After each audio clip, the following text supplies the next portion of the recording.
If you want to enable or disable Quick Share on OnePlus 15R, you can for example go to the Control Center or Quick Settings, and you should be able to find the Quick Share button, which is a pretty good way and convenient way to quickly access the Quick Share.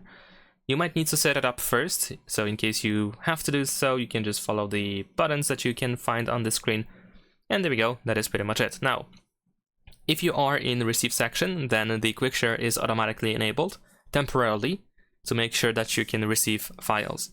But you can actually go to Send, for example, in order to send files if you want to.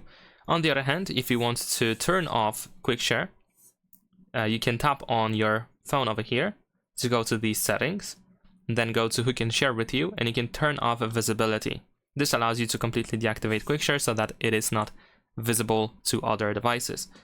And if you turn it back on, you might want to take a look at the visibility section in here. You might want to make sure that you are visible, for example, to your contacts or to everyone, or everyone for 10 minutes if that's enough for you. Leave a like and subscribe.